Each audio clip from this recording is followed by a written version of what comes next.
在小小的花园里面挖呀挖呀挖，看小小的种子开小小的花，在大大的花园里面挖呀挖呀挖，大面大的种子开大大的花，然后是什么字你们也不告诉我，所以我也不知道该怎么唱下去啊。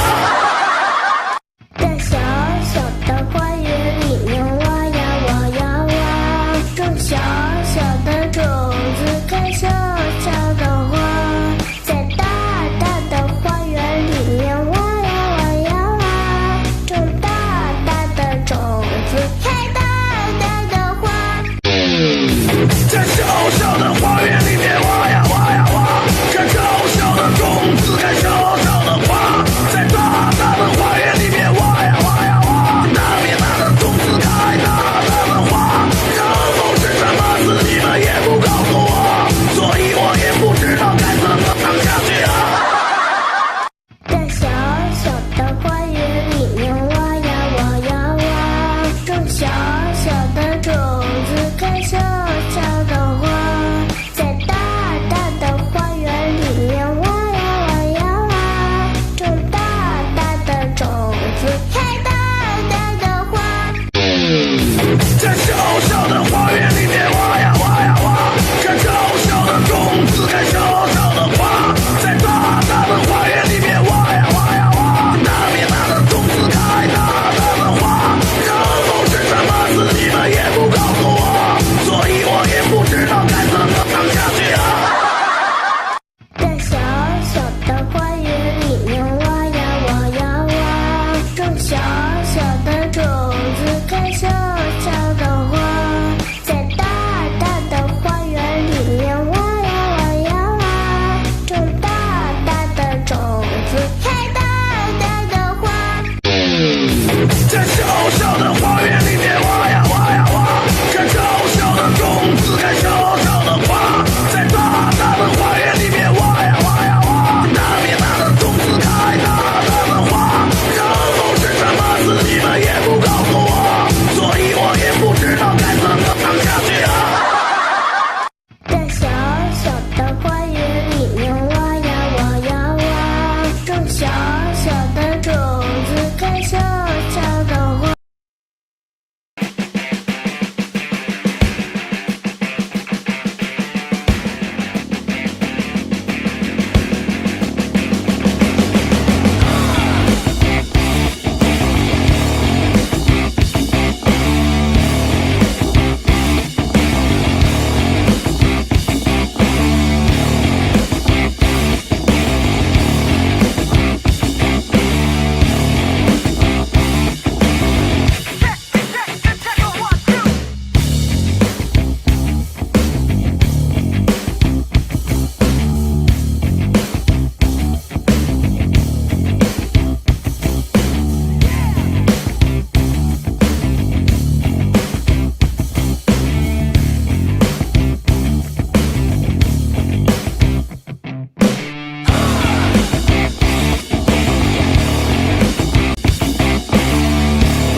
And we are live on ESL. Welcome to all of you. Good evening, everyone. Welcome on the ESL live stream. Thank you for being here tonight, a Sunday night, 9 p.m. Beijing time, here from Xi'an. I'm Mike. Welcome on the ESL live stream. Thank you if you're watching on Instagram, of course, YouTube, Facebook, and LinkedIn as well. We are also live on Twitter tonight. We're gonna be talking about. We're gonna do a review. It's the first time we're gonna do that on the live stream. I hope everything's gonna be fine. Very soon, Stu my co-host is going to be joining, and I'm sure this time the microphone will be on. And then we will welcome teacher Matt, a very awesome teacher. We're gonna check out his. We're gonna see his video. His video is the first day of school. Is very important to have an overview of what is the first day of school, what's happening in his class, and he has really some awesome tools. Really happy to present teacher Matt to you, my dear subscribers and followers.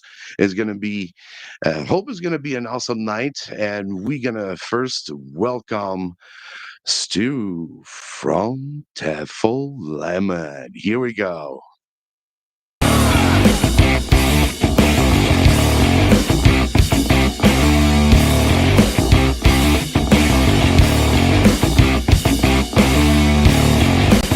Now, let's welcome Stu from Tefl Lemon.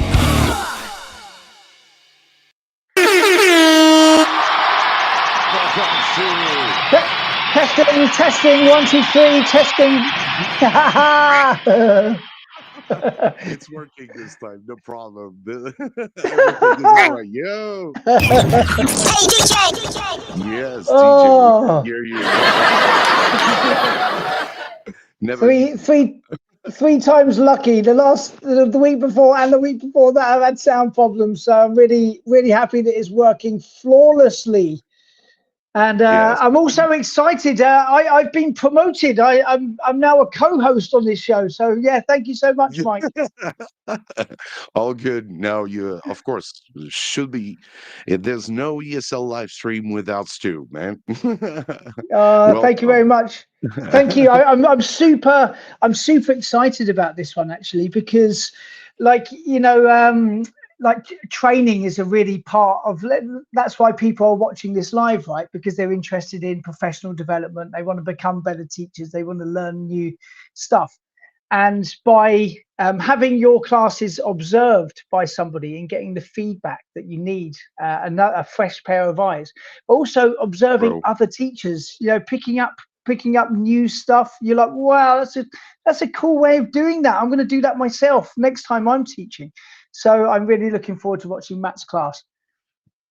So we're gonna, without waiting, let's welcome Matt, teacher Matt.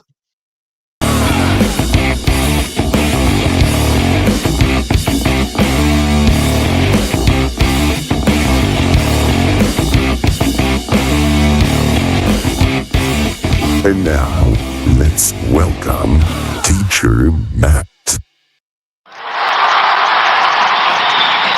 Hello, Matt. Welcome. It's good to meet you, Matt. Welcome. Thank you. Very happy to have you here on the live stream. Thank you so much for accepting the invitation. That was there's a little story I gotta say. I'm gonna tell you after that. After maybe you introduce yourself very quickly. Hello, everyone. My name is Teacher Matt. I've been teaching in China for about 10 years.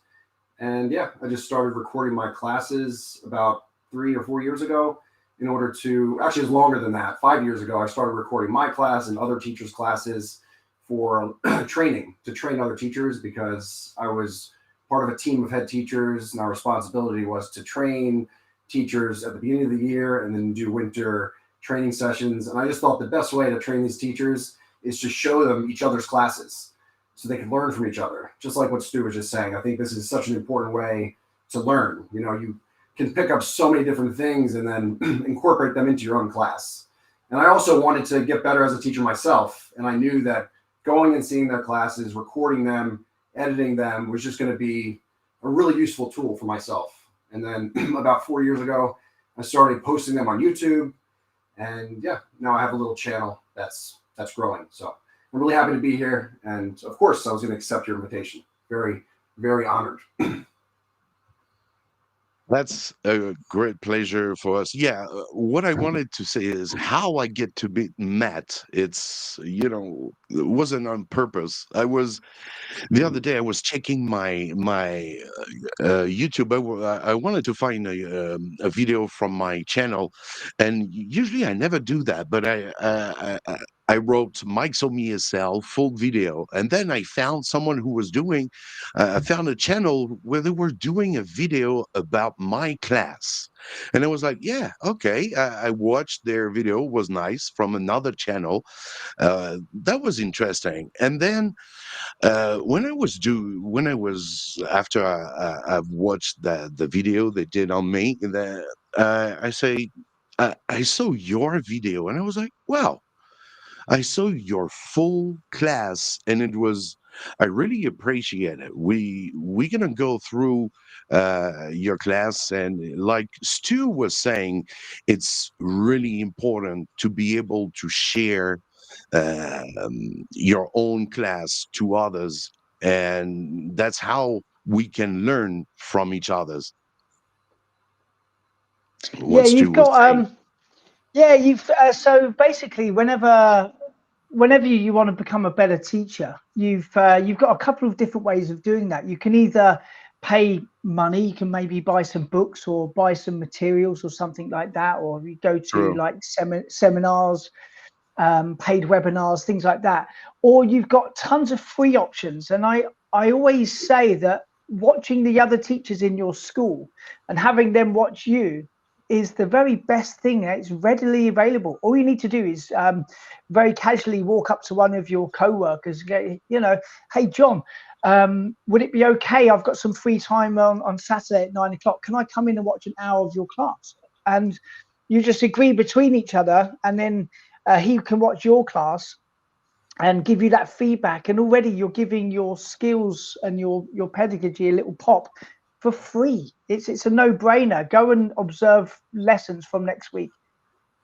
Yeah, I mean, a lot of what I do in my classes is kind of like an incorporation of like a dozen or more teachers that I've watched over the years.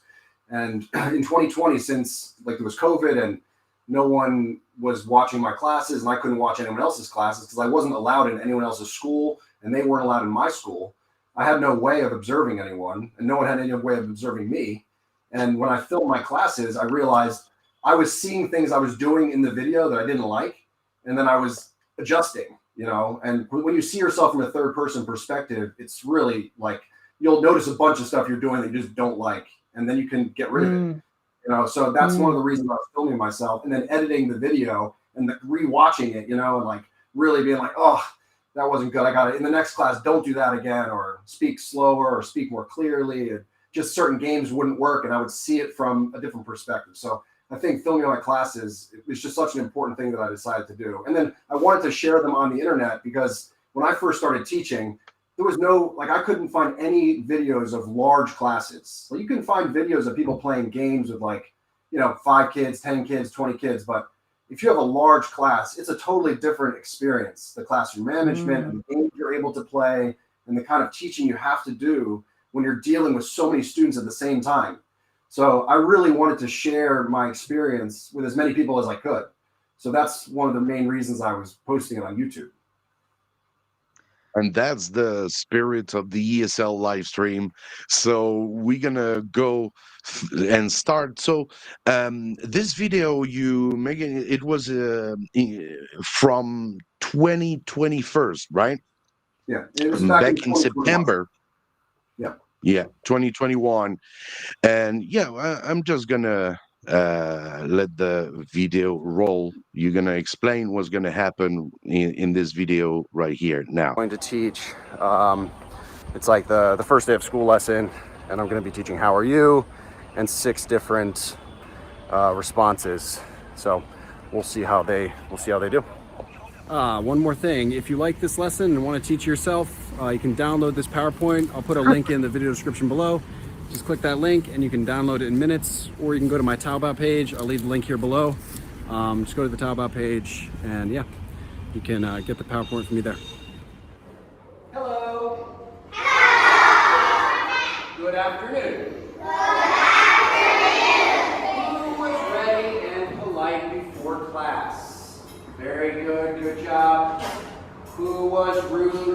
before class? Good. No one was rude today. In my class, I have classroom rules. Everyone, classroom rules. Rule number 1 is sit nicely. If you are sitting nicely, teacher Matt will give you points, okay? Rule number 2 is be Rule number 3 is clear your desk, okay? You can have your name card. This is okay. Okay. Have your name card on your desk. Thank you. Rule number 4 is eyes on teacher Matt. Okay, look at teacher Matt. If teacher Matt walks this way, you look at teacher Matt. Okay? If teacher Matt walks this way, you look at teacher Matt here. And rule number 5 is listen to teacher Matt. Everyone, put your hands up.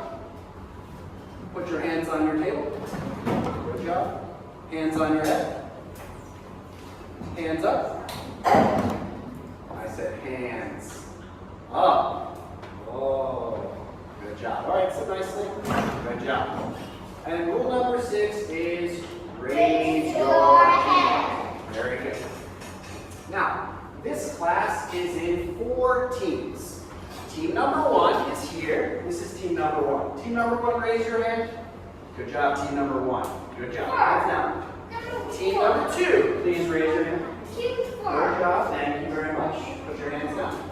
Team number 3, raise your hand. Good job, team number 3. And hands down. And team number 4, raise your hand. Good job. Good job. All right, sit nicely. Thank you very much. Peter, be quiet, or I will take your point. Do you understand? No. Very good. Now, the team with the most points can get a star. Which team here has the most points? Good, team 4. If team 4 has 25, team 4 can get 1 star. If team 2 has the most points, team 2 can get the star. The team with the most points can get a star. Now take a look. At the end of the year, the team with the most stars can get a gift. Which team has the most stars? Team 2. Good, team 2. So, team 2 can get a gift. Okay? If you are very good, if you sit nicely, raise your hand, be quiet, listen to teacher Matt, you can get a gift. Do you want a gift? Yes. Sit nicely. Very good. Thank you very much. Let's warm up. Let's warm up. Now, my name is Teacher Matt. What's your name? What's your name? You can say, my name is Shama Shama, or I'm Shama Shama. Okay? Let's see. What's your name? My name is Jenny. Good job. Nice to meet you, Jan. What's your name? My name is Matt. I'm a student. Good job, Matt. Very good. What's your name? My name is Elsa. I'm 7 years old. Good job, Elsa. Very nice. What's your name? All right, I'm just gonna stop right here because that was a very, very awesome beginning. That beginning that we don't usually see. You started your class with you asking that question that I've seen very few in the classroom, which was, asking who was very rude before class. Was someone was rude before class? That's. Can you explain a little bit this thing? I like it. It's really nice. Well, I don't I learned this from Teacher Val. I don't want to call kids bad. No one's bad. They're not bad. They're just, I want them to understand it's just rude if you're talking or doing something before class, running around. And so I always show them this slide, and it says in Chinese and it says in English who is polite, and it says in Chinese who is rude. And so they can understand what I'm saying.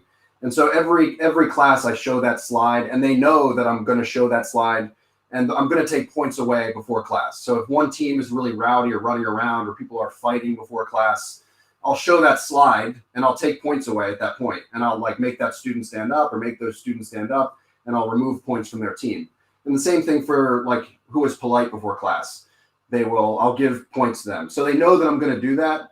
And I actually have another video on my channel about this classroom management technique and how before class begins, like what happened that year is that before the class would even start, they would all be sitting there for like 5 or 6 minutes before the beginning of class, which I didn't really like because I want them to run around and have fun.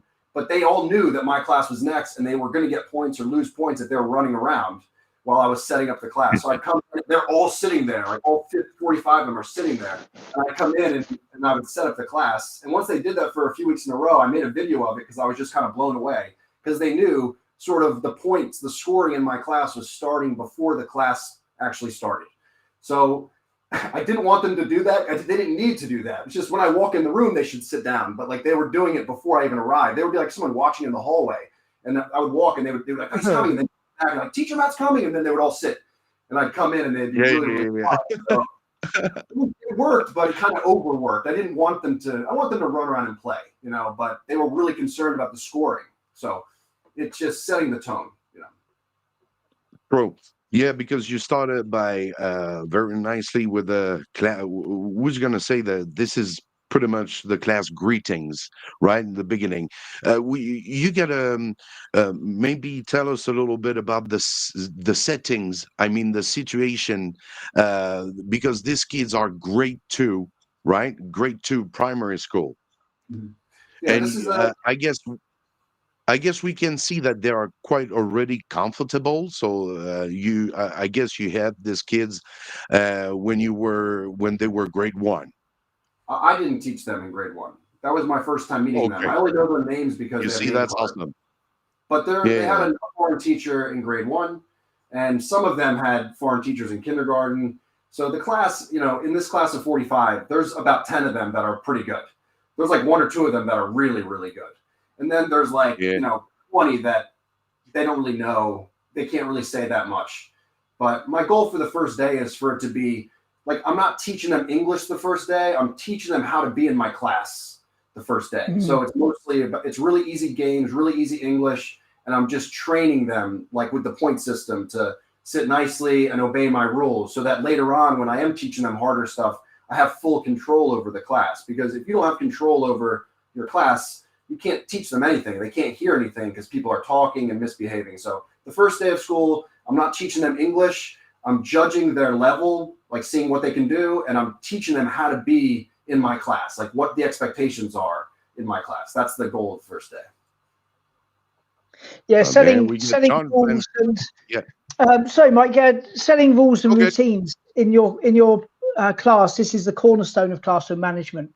I always think when you're going into a public school setting, whether it be a primary school, let's say it's a primary school in China, you've got large class sizes, very mixed ability students. You don't know anyone's names. They learn your name really quickly, but it's really hard for you to learn their names, which is an issue if they're talking at the back and you don't know their name to stop them from talking. So setting what your expectations are and setting rules and routines, this is essential for the first couple of lessons. You've got time for the rest of the semester to kind of really get into the teaching language stuff.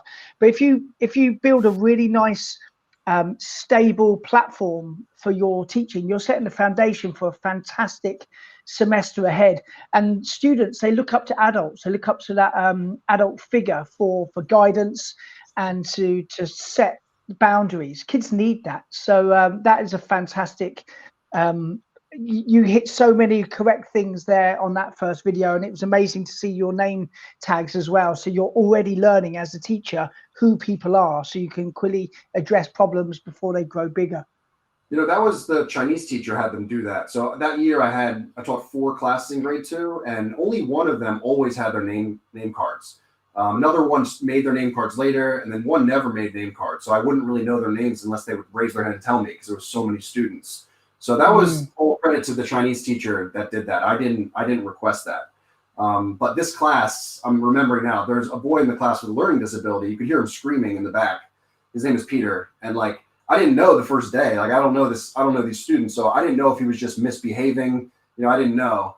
But like, you could hear him like kind of yelling in the background. And during class, like he would yell and stuff. But eventually I had him under control. And what you just said is exactly right. I saw a video about 10 years ago, and it was just saying that like children want to be told, they want to know exactly what they're supposed to do.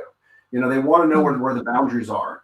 And if you set the boundaries and they feel very comfortable. Like in my class, if they misbehave, they lose points. If they behave or speak really well in English or whatever, they get points. So they know exactly what they're supposed to do, and they kind of thrive in this environment where they feel safe. So that's what I was kind of trying to set up the first day. Yeah, they really do. Like if you often it's kind of counterintuitive, because you think, oh, if the kids are really having fun, they're laughing and kind of really enjoying your class, you think, oh, I'm doing a great job. But what you'll find as you get into month 2, month 3, month 4, that they just start mucking around, and you've lost all sense of control. You're coming in, students aren't settled down, and instead of using your time productively, you might only have 35 minutes in one public school session, right? You're spending half of that time trying to control the students instead of actually using the time productively to teach language. So by setting rules and routines, you are optimizing the little time that you have with each of your students. Exactly. Yes, the first day is very, very important.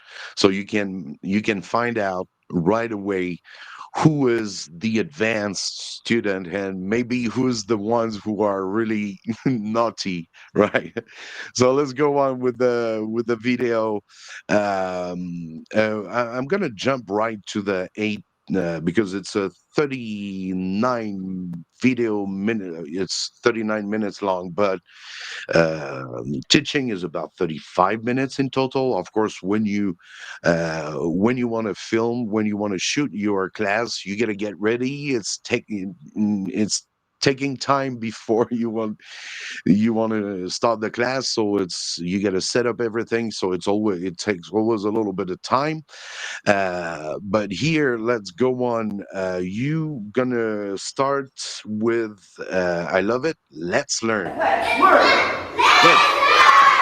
Today we are going to learn 6 words, and my words have an action. Okay. The first word is good. In my class, we don't say good. We don't say great. Not amazing. Good guess. We say it like this. Very well. Very well. Make sure to do the action, okay? Very well. Good job. Next one. Happy. I am looking at your team. If you do the actions very well, teacher Matt will give you a point, okay? Watch. Very well. Oh, I think these 2 teams, Team 1 and Team 2, did the action the best. Everyone do the actions. Watch. Happy. Good, that's right. Every team can have a point that time. Good job. Next one. This one's happy. Next one. Sometimes we say okay. Sometimes we say okay, or sometimes we say fine. I'm looking for actions. Let me see. Fine.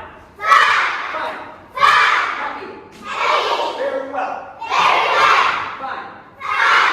Oh, one. Oh, teacher Matt gets a point. Thank you. Good job. Next one. Hungry.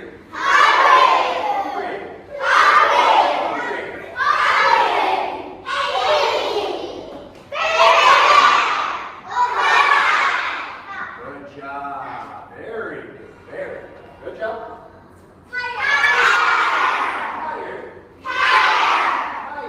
I see your actions. Tired. Good job. That's right. Tired. Excellent. And sad.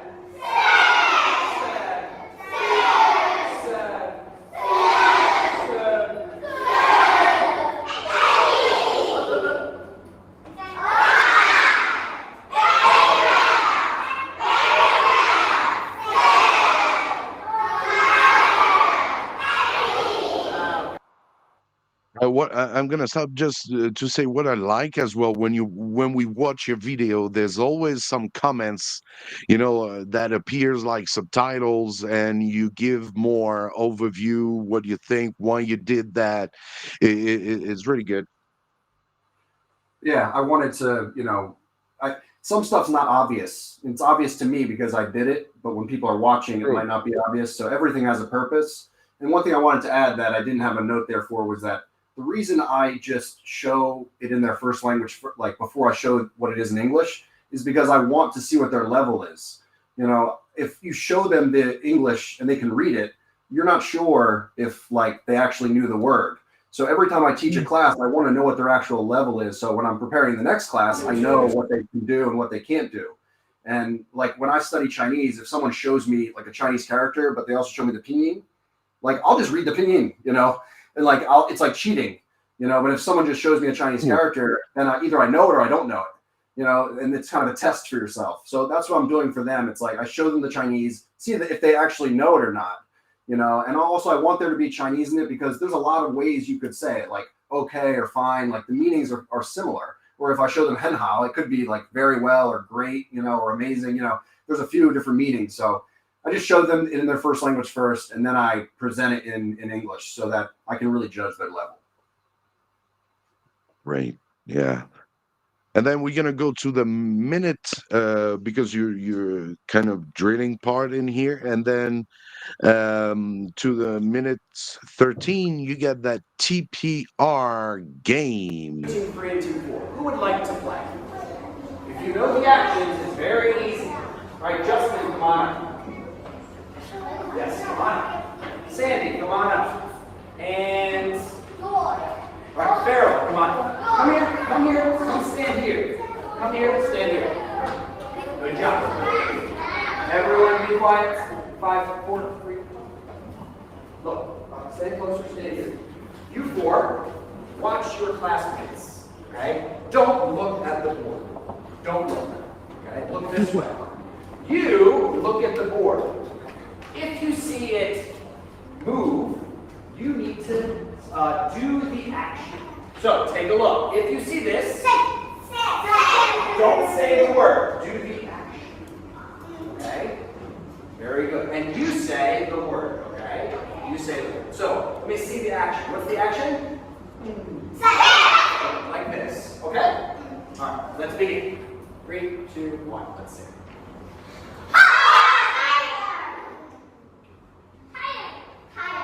Okay, I think you said it wrong. I thought you said hot. So it was these two, I believe, were first. 3 and 1. Good job. Good job. Try the next one.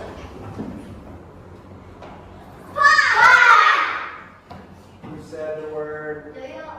Don't say the word. If you say the word, your team will lose points, okay? Be quiet, okay? Try the next one. Good job, team 4. Hungry. Next one. Team 2, good job. Happy.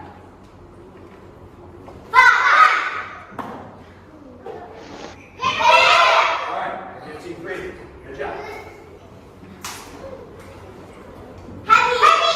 1, good job.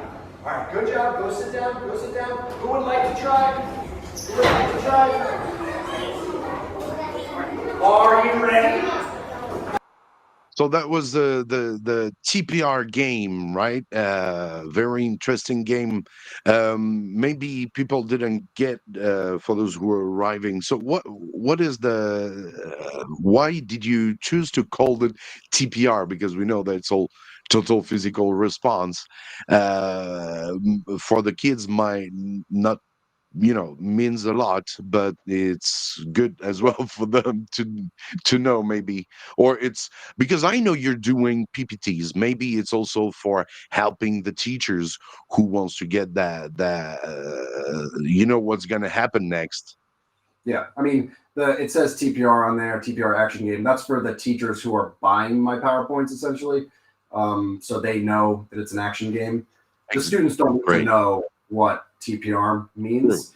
I have had older students ask me, like in grade 4 and grade 5, and I told them like total physical response, and I told them what it meant in Chinese, and I was like, oh, I understand. But it's just an action game. I actually used to call that game like the hot seat game. Where they can't see the board, and then they're like in the hot seat and have to do the action or say the word. But I just put TPR there, just like you said, for the teachers who are purchasing the PowerPoint. Great. That's what I was wondering. So very interesting part in here. I guess the kids are. We can see that the students in here are very skilled in English. For how many students do you have in this class? There's 45 in this class, but you can see it. I didn't know these kids, but like at the beginning of Mhm. class, I could see which kids were pretty good. Like I could see which kids were doing stuff really well, and when I was bringing them up for the first game, like I was choosing the students who I thought could do it. Because the thing you don't want to do is start choosing students who like weren't raising their hands before or didn't seem to be really paying attention to come up for the first game to like model everything. So these students that are up there, like I remember these students now, just looking back at this video, they were like the best behaved students, and maybe not the best at English, but pretty good, near the top of the class. Yeah. Yeah, for modeling, it's so important, especially in large class settings where the students might be kind of like 8 or 9 rows back. They can't really see. The PowerPoint really aids. It's a fantastic classroom tool to get clear instructions up on the board, big, so that everyone can see even at the True. back, and test that out as well. When you're a new teacher at public school, go to the back of the class. Can they read your writing? Would you be able to see it if you were a kid? And I like the way that you're changing around the students. So you pick 4 students aren't going to probably drop the ball for the first modeling exercise. Right?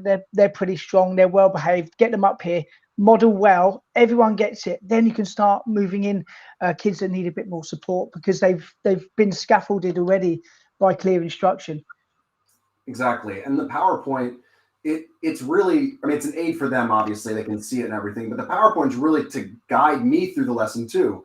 So I don't have to be thinking what's next. I can just teach the students. And I don't have to worry about like planning or what's next. Like years before, I would use flashcards all the time, and I would have to set the flashcards up on my table in the order I was going to do everything so I could remember, the order. So the PowerPoint's really, it's just a good guide. So during the class, you can be relaxed, focus on teaching the students, classroom management. And if you don't remember what the next activity is, when you click the slide, when you click the PowerPoint, it's going to go to the next one for you. And you're like, okay, that's the next game, and then go in. So that's the PowerPoint. It helps so much for like me personally. I've often found as well when you can go onto like a WeChat group or something and you can ask around for PowerPoints and someone will send you a PowerPoint and you're like, oh great, that saves me trouble. But actually you could be setting yourself up for problems in the class, because if you've actually made the PowerPoint yourself and you've invested 10-15 minutes of your time, the PowerPoint inside and out because you've created it yourself. So you're going to feel much more comfortable and also proud of your lessons as well. At the end of it, you're like, that went really well. And me preparing well beforehand was one of the reasons. I think Exactly. you're exactly right. If you prepare the PowerPoint, it's much easier. And I think if you have someone else's lesson, the first lesson, unless you really look at the PowerPoint before and really check it out and make sure you know how to do it, the first class isn't going to go that well for you. But you're probably going to teach that same PowerPoint like 10 times in the week or something. So you'll get used to it. And also, it's just a great template. Making a PowerPoint takes a really long time. But if you have like a template there, you can change and adjust it much easier if you already have something that's kind of built and has an order to it and it's already scaffolded for you. You can change the words or like add different activities, but the basic structure is there. Yeah. And the students are used to it as well. If you're using a really good visual template, it's worth investing that time, because as you say, if you're teaching like public school, you might have like 4 or 5 different classes, different kids, same class. So you can use the PowerPoint that semester, the next semester, the next semester. But if you move to a different school, you've got the PowerPoint on your hard drive. It's well worth your time investing in making good materials. Yeah, it's like I always tell teachers, I mean, I might spend 8 hours or 7 hours making a good PowerPoint that looks really beautiful and has really good colors and everything. But then I'll teach it for 20 hours that week, and then I might teach it for years in the future. So that time is well worth investing in doing it before. And the reduction of stress, having your lesson prepared, like just helps so much. Like you don't know if someone's going to come observe your class one day, other teachers are going to come or parents are going to come. So if you have something that looks really professional and it's done, it's made, it's gonna like alleviate so much of your anxiety if you're put in that situation suddenly, which happens to us. Yeah, yeah, absolutely. And you talk about anxiety and teacher happiness and well-being. If you're well prepared and your lessons go well, you're going to be a happier teacher, and your students are going to misbehave less. It's going to be a joy going off to your primary school, your middle school. You're going to love your job. Whereas if you're ill prepared, you haven't invested the time, the kids are playing up, they're naughty, they give you hell, you're going to hate your job. So by investing that time, setting up rules, setting up routines, you're going to be happy and the kids are going to be happy and everyone's going to be happy. 100%. Totally agree. Great. Welcome everyone in the live. Just saying a little hello to everyone. Hi. We got G. Oh, Gia Song. I have taught English in Korea for 11 years. That's quite a long time in Korea for sure. Yes. All right. I taught in Just Korea as saying a well, by little the way. bit. I taught in Korea as well. I love Korea. So sorry, I didn't hear you clearly. I taught in Korea What were you for a saying? year and a half before I moved to China. All right. So yeah. So you know about the epic, maybe. I was in The a hardline, so I wasn't in a public school, but I do know about Epic. yeah. Okay. Cool. All right. Let's go on with the. We're gonna go right to the minute 18, I think it is, where you're gonna go game practice, where the kids have to recognize the words. And I will give you chalk. You need to write the letter. This is a letter. The letter A. Why the letter A? Because this word is very well, so we write A. This is very well. What does this say? Happy and sad. Okay, so this is the answer, A. You need to write A. Don't write very well, okay? Only A. Only A, yes, okay? Who would like to try? All right, Matt, come on up. Take one chalk, take one chalk, take one chalk. Oscar, take some chalk. Here, take some chalk. Matt, you're team 3, Oscar's team 4. Very good. All right, let's just look. Everyone be quiet. Don't talk. Everyone sit nicely. Good. Ready? Take a look. Look at the board. Look, look, look. Which one is it?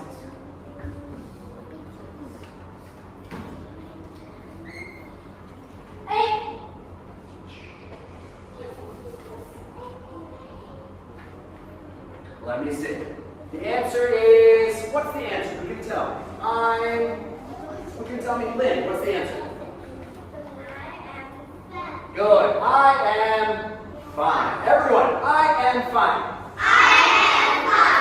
A. So we have 1, 1, 1, 1, but Matt was first. So Matt can have 1 extra piece. Okay, you must be very, very quick. Do you understand? Yes. Okay, thank you very much. All right, go sit down. Go sit down. Put the chalk back and go sit down. Go sit down. Sit. That's right. Good job. Excellent. Good job. Who would like to try? Who would like to try?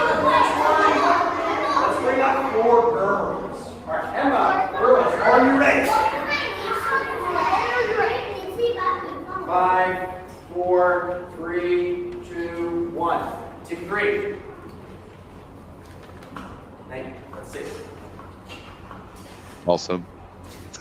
Yeah, that's very interesting. The way you quiet them as well.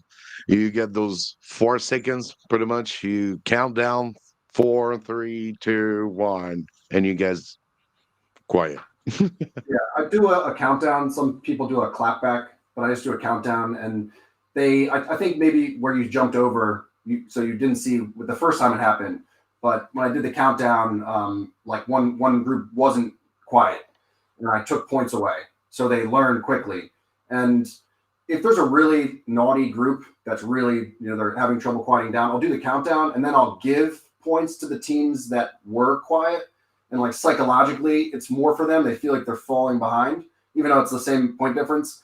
as me taking points away from them. So I'll go 5, 4, 3, 2, 1. Team 3 is still talking, and I'll be like, it won't just be that I'll say team 3. Like, I'll actually make the students who are talking stand up, if it's really happening, because I want that team, I want that person or those students to feel the pressure from their own team. That's because of them that they lost points, because the peer pressure will help them quiet down in the future. And so it really is effective. The countdown, and then they respond to it really, really quickly. This is the first day, so this class is pretty good. It's funny because this class wasn't the best behaved class. Like later on, like I had all the classes trained pretty well. They're all pretty good, but like this class had some rowdy kids that just like there was a few. So the countdown would work, but it worked really, really well in the other classes. Like even if once I just stood and put my hands up, they all would get silent because they were so competitive. Yeah. It's really good as well, making teams for many different reasons. Number one, it actually helps student dynamics, classroom rapport, classroom happiness, energy levels. You've got so much stuff going on. And also, let's say you've got the red team, for example. Let's say you've got one student in the red team that's repeatedly talking, overactive, difficult to control, giving you a headache. If you're taking points off of that one child, it can absolutely devastate his morale and his willingness to want to be there and engage. But if you take points from the team, it's not pointing fingers so much. And you'll find, like you've just mentioned, Matt, his own team will help police the situations. Hey, pack it in, will you? Be better. The kids, the other kids are getting points. My students, they were saying, "Oh, come on, be quiet." It does the job for you, and you can see. I'm watching there, right there, Matt. You've really very quickly on your first lesson, you've got students responding to you, listening to you. When you're doing this, it's visual. They're stopping, and it's absolutely textbook good classroom management in large class situations. The teacher who taught them in grade 1, like I trained that teacher too. So he was following the same method. So these students they're familiar with the point system, because I trained all the teachers to do this in the large classes, because I know what it's like if you don't do it, and it's a total nightmare. So I told them, like, put them in teams and it's going to work. I showed them my class. I had them watch my class. I showed them videos of me doing it, and a few years before, like in 2017, I was training a teacher, and he was really struggling with classroom management, and he thought it was the kids. He was blaming the kids. They wouldn't be quiet. So I told him, I'm going to come and teach your class one day. These kids don't know me. I'm going to come and teach them. Within 10 minutes, I had them totally silent, obeying every order, because it's about consistency. You have to be consistent. If you're going to take points away or add points, do it every time. You can't let it slide. They have to know the moment they break this rule, they're going to lose a point. And I'm going to be consistent, and they're going to know exactly what they can do to get points, exactly what they will do to lose points. And it works really, really well. You can train them really quickly. So like I said, this is time with these students, but they're aware of this system because the teacher from grade 1, he was doing it with them too. Yeah, and this goes back to the power of observation. That's that teacher who was really having a hard time. He probably needed that, like you said, that other pair of eyes to spot a problem and to see potential solutions. So you've come in, he's watched you, and he's probably like, wow, I'm going to do that myself in the next class. And like that you coming in and him being able to observe you and you giving him feedback is probably pays dividends to this day, that he's now a better teacher because of that half an hour session. Yeah, and he whipped them into shape. I mean, I went back and watched him like a month later, and it was like he had down pat. He not only watched me in his class, but then he came and observed me a few times, and he just saw what I was doing. 'Cause I had older students, so it's a little bit different. I mean, I was doing like you do the same thing, but when they're grade 1 or 2, they respond in a certain way. Grade 4, grade 5, they still respond, but it's different. So yeah. Like he did master it. It's just like you said, he needs to see it with his own eyes and see exactly what I was doing, how I was doing it, and yeah, he picked it up, and he's a great teacher now. Yeah, and going past grade 5. So sorry, Mike. Just quickly going past grade 5. Start running out of. Oh, sorry, Mike. Sorry, I just was just saying. Go for it.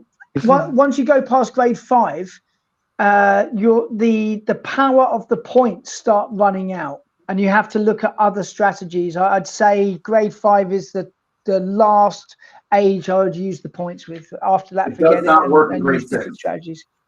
Yeah. It does not work in grade 6.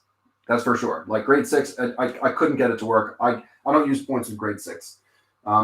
Grade 5, it still works. They care, but it's more about bragging rights then, because they just want to win and get the gift at the end. But they don't, they don't respond as quickly, and you'll have more misbehaving students in grade 5 because there's also a bigger gap in English level at that point. So there's other issues at play. There's a question for you, Matt, from Paul, who's asking, Matt, how do you use points and other encouragement staff during the lesson in terms of students' control? Please in shower in you don't mind to answer. It's shorter. Yeah, Pretty he much made a little mistake with that. The students, they know, I tell them in the beginning what they can do and what they can't do in class. And it takes like 10 or 15 or 20 minutes for them to get it, really get it, that I'm going to be consistent and what these rules actually mean. I didn't just show it to them. And I showed them the rules every week for like the first 2 months. It's part of the routine that I show it. And they just chant the rules and stuff. And if they speak out of turn, they don't raise their hand, they lose a point. If they're all behaving really, really well, I add a point.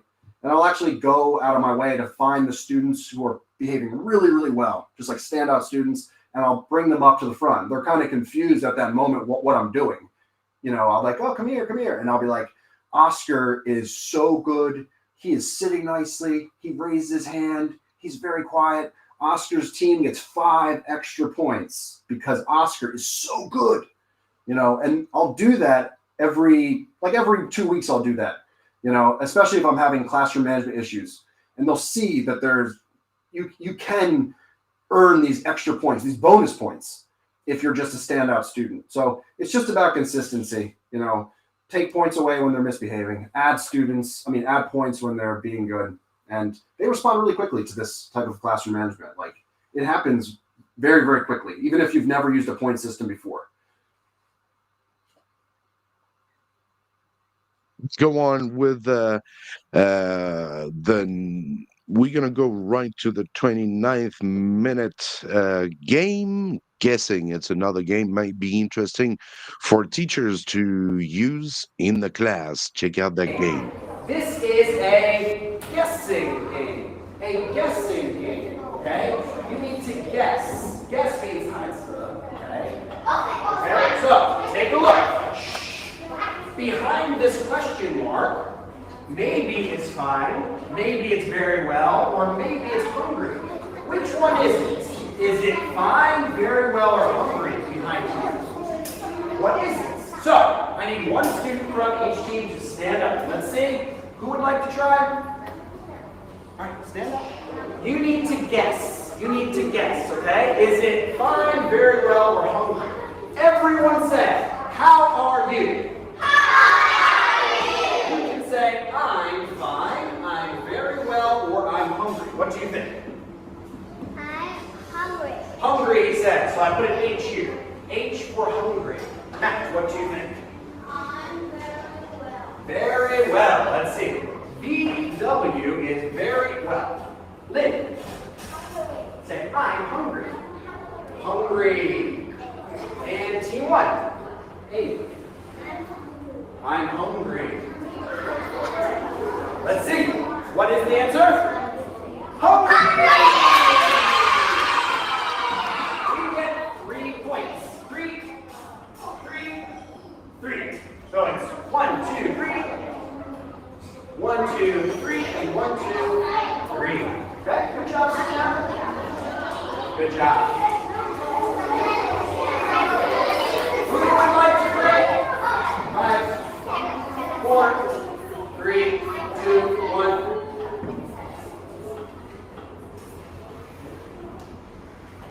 Team 2 is still talking. David is talking. David, your team will now lose 2 points. Okay, who would like to try? Who would like to try? Everyone say, how are you? Start over here. How are you?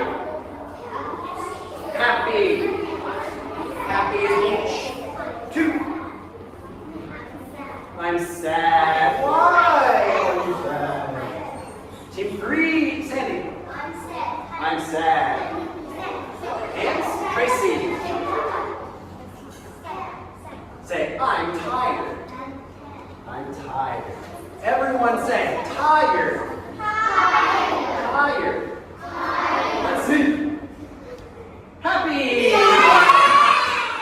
Team 1 is happy. Good job. 1, 2, 3. Last game.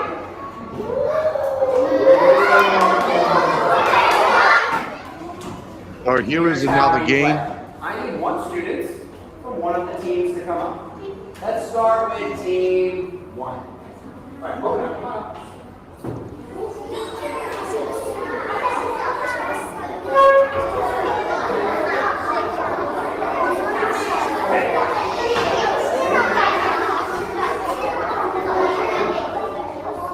Five, 4, 3, 2, 1. All right, team 1, stand up. Stand up. Look at Mona and say, how are you? How are you, Mona?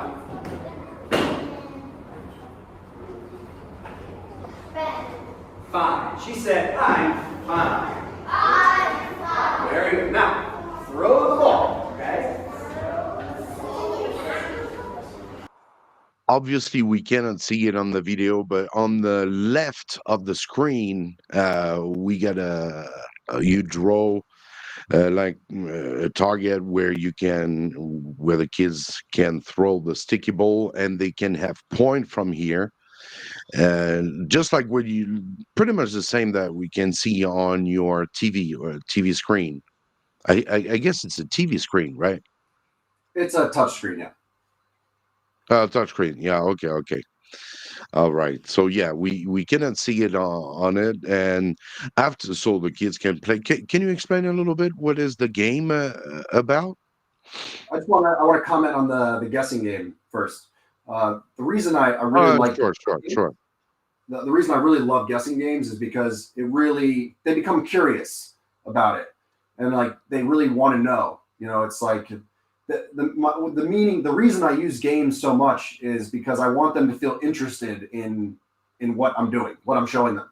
So if they have something at stake, like there's points involved or whatever, they really want to pay attention. And when it's a guessing game, they really become curious. It's a gamble, you know, and people enjoy gambling, Sure. even children. So they don't know what's there. So it's just the guessing game is really good. You can use it for dialogues and stuff. I have classes where guessing game dialogue and stuff. Guess what the word is, and they say the dialogue and have to guess which one which was there. They really like that. So I just think a lot of teachers don't use this kind of guessing game.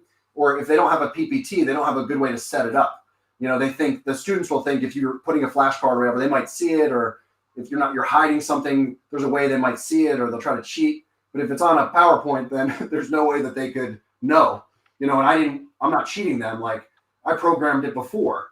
You know, so I really love guessing games. And with the sticky ball game, there's a few ways you could play this game. The way I'm playing, it's really basic, which is just they say whatever it is, the response, and then they throw the sticky ball for points. So they can get the bullseye and get 5 or whatever, 5, 4, 3, 2, 1, whatever. If they totally miss the board, I'll let them try again.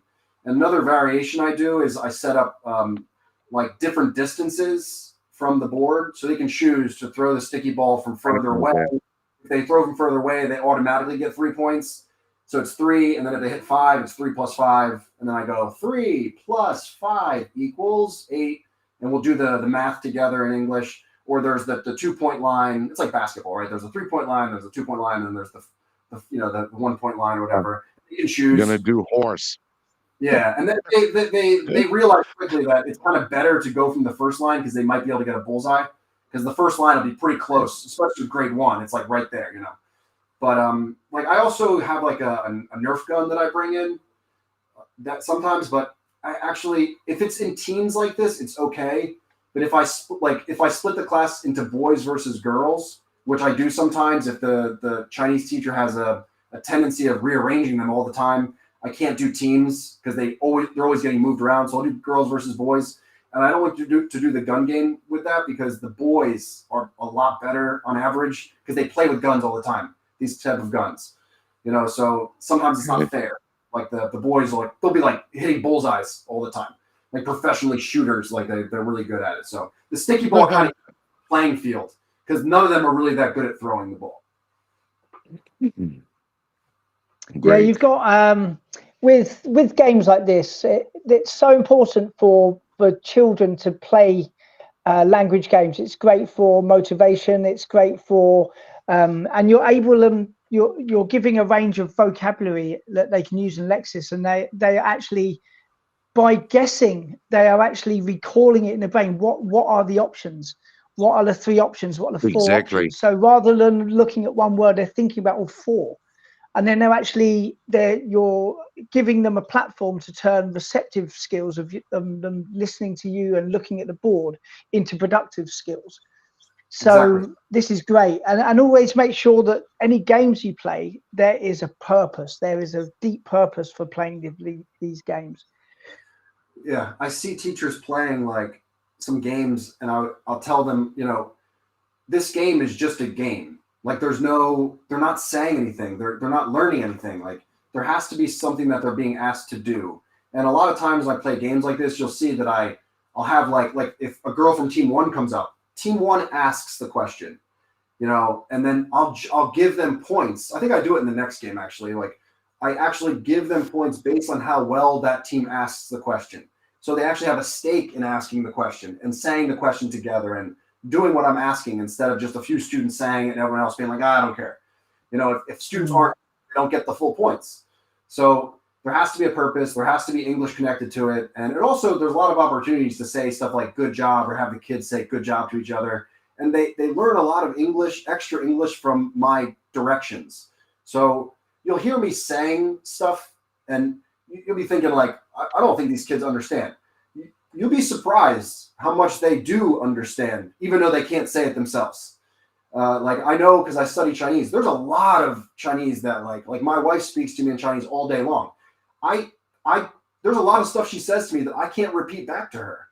Like I can't speak at that same level, right? But I understand and I'm learning. And then a few months later, I find myself saying the same Chinese that she said to me, and I'm like, did I ever learn that? And I realize it is right because there was so much input. So I'm trying to give them as much input as I can with the directions, and I try not to dumb it down too much. I'll try to say it slowly and clearly, but I don't leave out too many words from the sentence. Yeah, what you're saying is authentic. Yeah, you're giving authentic instructions, and students producing the language, those that are confident enough and proficient enough and ready to do that. The kids that aren't quite ready, they're listening to each other. And so much can be learned from other students, not just the teacher, but the whole situation, language input, like you say. That's like, I think all this stuff like teacher talking time, obviously you want to reduce it as much as you can, but the students have to have listening time. Forcing students to say stuff, like they need to hear stuff, to learn. And like you said, the more advanced students modeling the language, they stand up and they say it. Other students learn, they learn it from their classmates. And so that's something that I think is overlooked a lot. Like teachers dumb down the language for instructions, and then there's just these little mistakes people make. I think as much input as they can get, that's my purpose. That's why they have me in the class, because I'm going to just speak English to the kids, That's awesome. Thank you very much. Yeah, the last 5 minutes of the class, I think it's a quick review, of course. I'm not going to show that. But I think it's a very different view right here. Yeah. Yeah, the end of the class is pretty much a review. All right, team 4. You still have the game right here.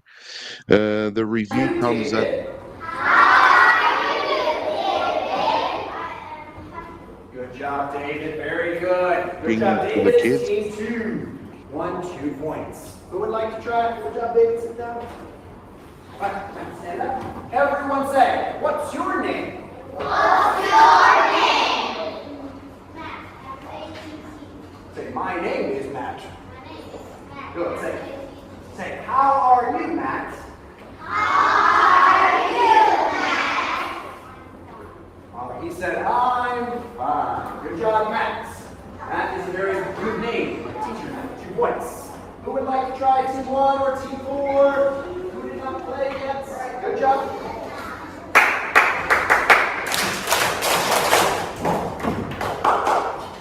Everyone sit nicely. Good job. Class is almost over, so teacher Matt will count the score, okay? Listen to me. Your team must have 2 more points than the next team. For example, team 1, let's say, for example, team 1 has 8 points, and team 2 has 9 points. This is only 1 point different, okay? So, both teams can have a star, okay?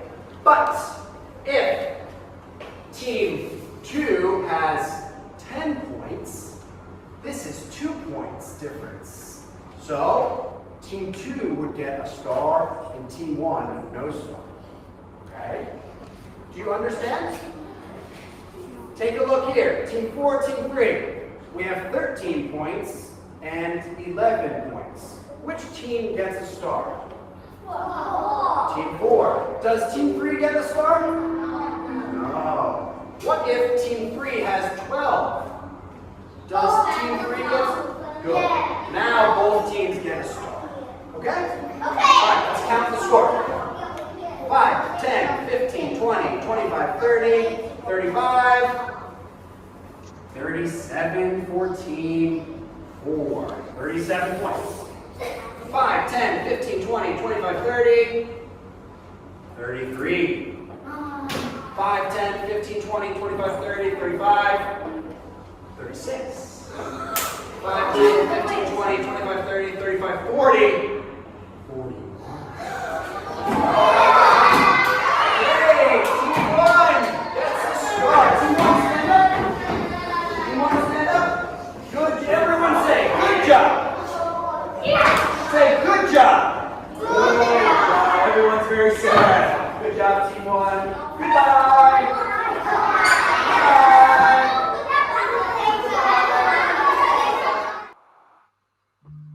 And that was a great class. Thank you so much for being. Oh, sorry. And yeah, so that was a great class. Thank you very much, Teacher Matt, for being in the live. Hope everyone liked this as well. We get Paul who's saying, "I love the way Chinese students stay seated while one of them come playing to the board alone. Such a discipline, but also as a result of the rules explained and approved." All right, thank you. We get as well English for Oliver. Great to see control. How well does this go down with TAs? You get? I don't. Do you I don't have? have a. No, the That's school. Yeah, there's no TA. I think if I was having okay. big problems with classroom management, they would give me one. So there have been teachers that have had issues with classroom management, and like the principal will tell the Chinese teacher that she has to be in the class. But because I can control the class, the teacher doesn't need to waste her period being there. She can be in the office and take a break. So I would have a TA if I needed one. And when new teachers come, they ask, "Am I going to have a Chinese teacher in the class?" And like they'll have one, but they know that I can speak Chinese to the kids. So if I really need, like, if there's a discipline issue, I can communicate to the kids.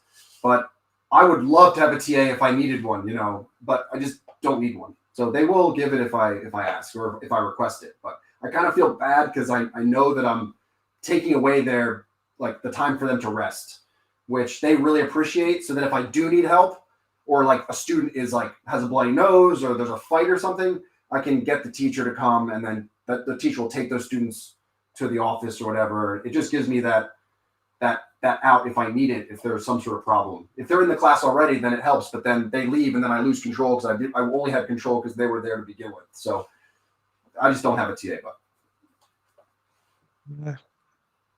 I used to have TAs and they. I was going to say something about the points. The reason that I make them that they have to win by 2 points is because when they have so many points, right? Like it's like 40 points or something. If they just lose by 1, I feel so bad because it's so close, you know. So if it's that close where it's by one, I let them both have a star, you know, so they don't feel like they were really screwed. Because I think they do feel that way. Like you see the anger. If it's like 56 to 57, and then the 57 gets the star, and the 56 who did really well but just missed that one extra point, I feel bad. So that's why I do the 2-point difference in order to get the star. Yeah, exactly. You always have to let them know that you recognize their work, right? When you prize kids, it's not because of the kid himself, his person, but because of his work. And it's very important to give them points and say, yeah, all right, kid, you guys were close to the 2 stars, so I'm giving it to them. And then they're so, like you said, it's awesome. Really good class. It was really enjoyable. I hope everyone can go and join, go and check out. He's got ton of classes, full class like this, and so please go and to his channel and subscribe to Teacher Matt. You have your name is first. I mean, your name is Matthew. Yeah, Matthew. yeah. Yeah. It's Great. just like So, if you type in Teacher Matt, you'll find it. Or if you scan that, yeah. yeah. After that, you get teacher Matt, so you can see that. Right. All right, Stu. How did you love his class? Huh? Oh, Was it was it? Did you it remember was when you yeah, it were in China too? brought back fond Back. memories. From many Yeah. many a class of my first ever public school class was like 2002 or something, and Yeah. phone in, didn't really know what I was doing, and I would have really benefited by watching that video before I was just thrown in at the deep end. You know, a tape cassette and the classes there. Uh, yeah, I so remember that. Yeah. big ones from that. Good modelling. Make sure you model your classes very clearly. Think about, can the students see the boards, no matter where you are in a big like classroom setting, you've got kids on the corner, can they see? Make sure you move around, make sure you engage with Sure. your student, get kids at the back engaged. Clear instructions, get different kids up, make sure everyone gets a good go. Think carefully about who's going to go first for your modeling, pick carefully, and you won't go far wrong. Be prepared with a good PowerPoint, and Matt, you've got some good templates there. So yeah, make sure you subscribe to Matt's channel. Thanks, Thank you Stu. so much, Matt. Thank you so much. Do you want It's a real honor, I have to say. anything you want to add? No, I feel very honored to be invited here, and of course I was going to join. You know, I always tell people if they comment, my goal is to help as many teachers as I can, because I felt when I first started teaching, especially in the public school, I was terrified. I didn't know what I was doing, and when I would get asked We to were do open all the days and same. stuff, yeah, in front of people, I had no idea what I was doing, and I would search online Oh yeah. for help, and I wouldn't find anything that was practical for a class of 50 Yeah. kids or 40 kids. And that's why I'm sharing these classes, because I wish in 2013, when I moved to China, I had access to watching people's classes.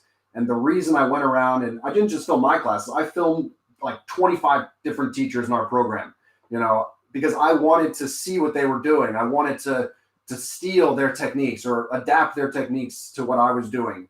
You know, what you see me doing here is a hodgepodge of a bunch of different people that I observed. Some of it I was doing naturally, you know, like the classroom management stuff, the rules and not the rules, 'cause I stole that from Teacher Val, but the point system, that's something that I kind of invented in Korea. I don't know if I invented it, but I was doing it in Korea already. From the very beginning, I was giving points because I knew very quickly that would work, and it was working very quickly.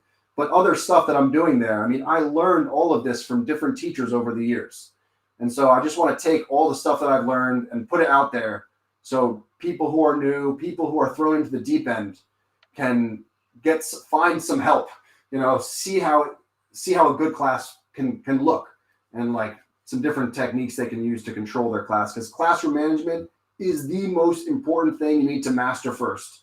You have to master that first, because if you master other aspects of the class, but you haven't mastered classroom management, none of it's going to work anyway. So you're gonna fail no matter what if you can't control the class. So you have to learn and control the class. Absolutely. Thank you so much, Matt.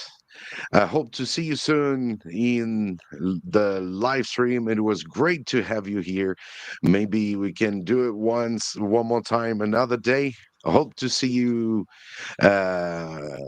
soon in one of your video. Maybe you're gonna upload. When do you usually upload?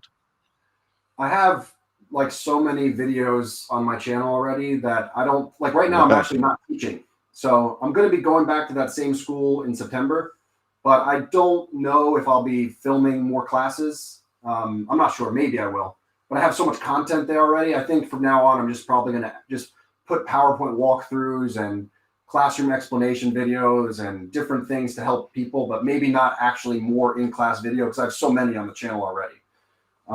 But you know, I am going to be releasing more PowerPoints. Like this class you saw, I have that one for sale, and I actually have the same class but with 6 different vocab words. It's the exact same class with just 2 different versions. Like kind of an easier one. It has easier. I don't know if they're easier, but maybe more common. Like I don't have very well there stuff like so and fantastic or something. But I'm probably just going to be uploading more resources. That's great. So just go and check out Teacher Matt on YouTube. We're going to say goodbye to Teacher Matt. Thank you so much for coming. Hope to see you soon. Cheers. Thank you. Have a good time back there. Best wishes to your family and for this 2024. And the dragon is coming around. So have a good one. Thank you. Goodbye. Goodbye. Bye-bye, Matt. That was awesome. That was a nice, very nice class. I think so useful. that was the first time. That was the first time we did this here on the ESL live stream, and I think many people like it. I think it's also a good way to, maybe share our experience, and also that you get to know that there are tons of awesome teachers on YouTube that are here to help you with your class. And, that's the ESL live stream spirit. It's like we're all here to help each other, and we can all learn from each other. You might have watched that video like, wow, that's a really great idea. You might have also watched it and gone, that didn't work so well. I make sure that I will do things differently. So no matter who you watch, you can learn so much from things that go right, things that go wrong, and reflection as well. Looking back at your own classes, reflecting back what worked, what didn't, why was that, how could I improve for the next time. So as weeks go by in your career, you're going to get better and better and better. Exactly, Stu. Thank you so much, Stu, for being with me today and with Teacher Matt. That was awesome. Hope to see you next week in the live. We might have new guests. I hope so. It will be awesome. And so we're going to say goodbye to everyone. Thank you for coming. Thank you for following on Instagram. Go and check out Stu's channel as well, Teffel Lemon. You got to know that Stu has as well an awesome TEFL course. If you're looking to update your skills, he's got one of the best TEFL course on the market and updated, right? And actually through all what we've seen today, classroom management. Actually, what Matt said there, you need to get your classroom management right. No matter what other skills and strings you add to your bow, if you haven't got your classroom management right, you're going to struggle and everything will go wrong. So within the course, we've got classroom management. We've got a whole unit on how to use language games effectively. We've got a whole unit on how to teach children And importantly, and quite rarely, because you won't find this on many TESOL courses, we've got a full module on how to teach public schools and large class settings. So exactly what you've seen there with 45 kids, it's a different art. And there's a full module of exactly how to go about doing that as well. That's awesome. All right. So time to say goodbye. I hope to see you next week. Stu, all good? Yep, absolutely. Yeah, I'll see you next week, Mike, and see everybody that's here as well. Thank you for the people that were here, some nice familiar faces and some new faces too. So thanks for coming.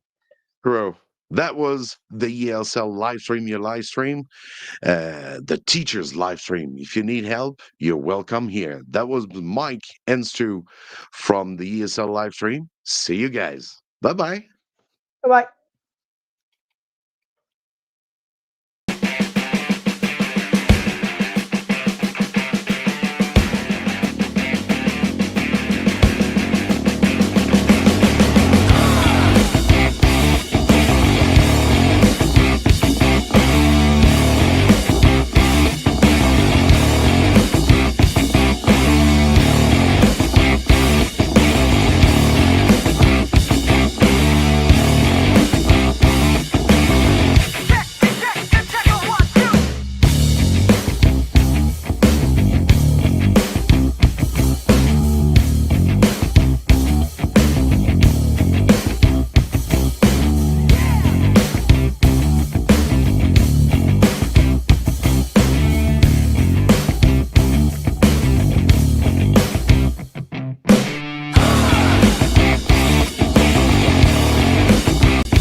And we are live on ESL Live. Welcome to all of you.